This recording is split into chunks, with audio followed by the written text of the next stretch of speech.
أعوذ بالله من الشيطان الرجيم بسم الله الرحمن الرحيم إنا أنزلناه في ليلة القدر وما أدراك ما ليلة القدر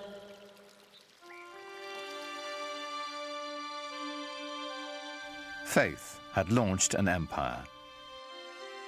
Culture was now enlivening it. But ultimately, what united it was trade. For the Muslims, trade, like science, brought innovation. Business was expedited by a revolutionary concept called the sak, a cheque that could be written in Spain and cashed in India. Writing a check assumes that someone's going to honor it and cash it at the other end, and that if you give the money or you have the money in one place, that someone will say, I have access to that somewhere else. So this implies that you have some kind of central bank or central loan organization who's going to be good for the money.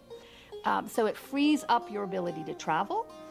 It frees up commerce because, again, the money doesn't have to be moved from Samarkand back to Cordoba in order to go back the other way the next year, so that you can base it all on trust and faith. And Muslims became some of the greatest merchants of Middle Ages. And the greatest craftsmen as well. From the Persians, Muslim blacksmiths learned how to fold steel to give it strength and flexibility. The swords made in Toledo and Damascus had no equal in the world.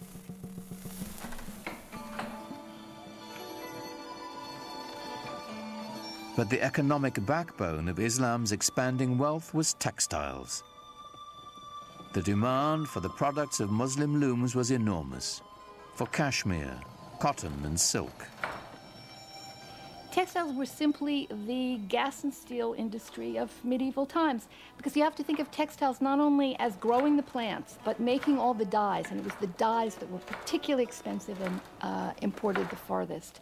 And then you need all the fixtures and mordants and equipment for looms, and then you need to transport these textiles. So collectively, the industry of making and transporting textiles was the mainstay of the economy.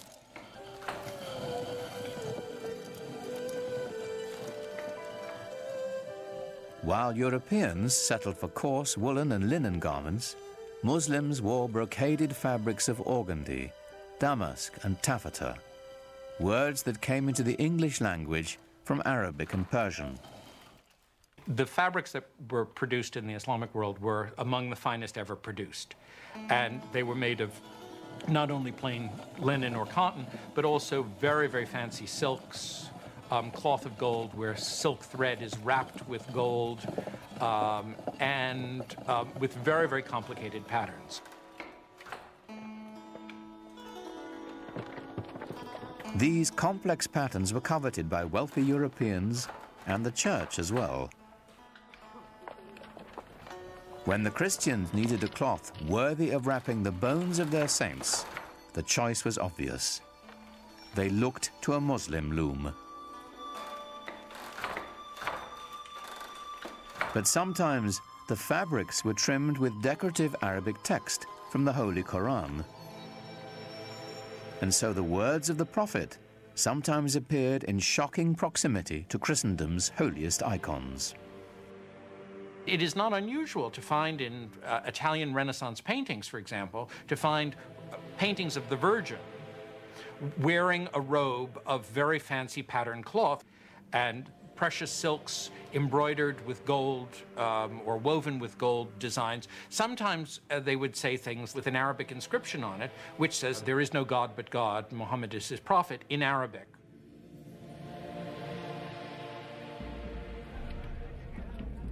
After almost 100 years of broken treaties and sporadic fighting, the Muslims reached a turning point in their struggles against the Crusaders.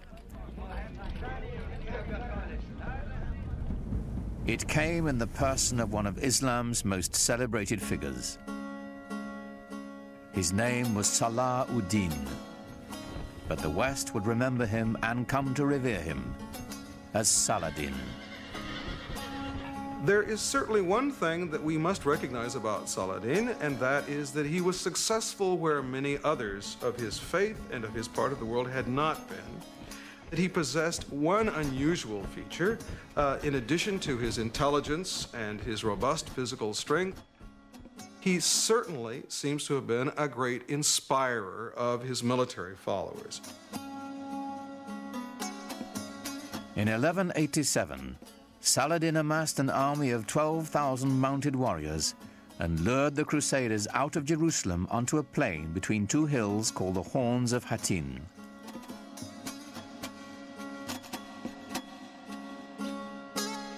On the evening of July 3rd, after a long march, the Crusaders camped on a barren hillside. There was nothing but a waterless terrain.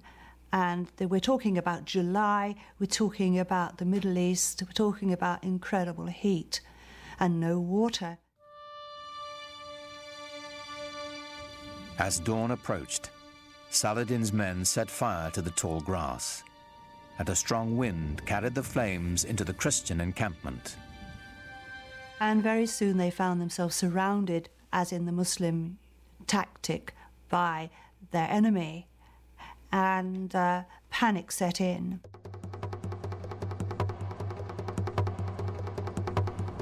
The flames bore down on them, and the heat became intense, Saladin's secretary wrote. The people of the Trinity were consumed by the fire of flames, the fire of thirst, and the fire of arrows. The army of the Crusaders was totally decimated. The victory at Hattin was a real turning point for Saladin. It meant that he could then proceed to take Jerusalem later on that year. 3 months later, Saladin entered Jerusalem. For the first time in almost a century, the call to prayer floated over the holy city once again. Allahu Akbar. Ashhadu an la ilaha illallah. Ashhadu an la. And yet, remarkably, Saladin leveled no retaliation against Christians or their holy places. In the Church of the Holy Sepulchre, Mass was celebrated as usual. Saladin also decreed that Christians who wished to could leave the city with their property. Those who chose to stay would be allowed to worship freely. When his reputation reached Western Europe of the way he had behaved in Jerusalem over the conquest, he gradually became the most famous Muslim of all time. Saladin's victory did not put an end to Western aspirations in the Near East. Other crusades would follow, though, as with the first, they would hardly have an impact on the larger Islamic culture. The Crusaders would eventually be driven from their citadels along the coast and return to Europe. Their only lasting legacy, a few abandoned castles. But the returning Crusaders found themselves changed by their contact with Islamic culture. The long-term impact on European life would be profound. They were just amazed by the material culture that they found there. I mean, the quality of the merchandise, the quality of the goods was far better than anything they could find at home, and they brought it home with them. They came back, for example, with a taste for highly spiced food. They imported pepper and cinnamon and other Oriental spices because their taste buds had been whetted by a different cuisine. We know that they found out the delights of using soap when they were in the Middle East, and it would appear that that caught on back in Europe. After the Crusades, many Europeans were far more open to the ideas of what was going on to the east, what was happening in other parts of the world. They simply couldn't be as insular as before. Lots of people were open to, well, what's out there? Let's explore this. Let's see this.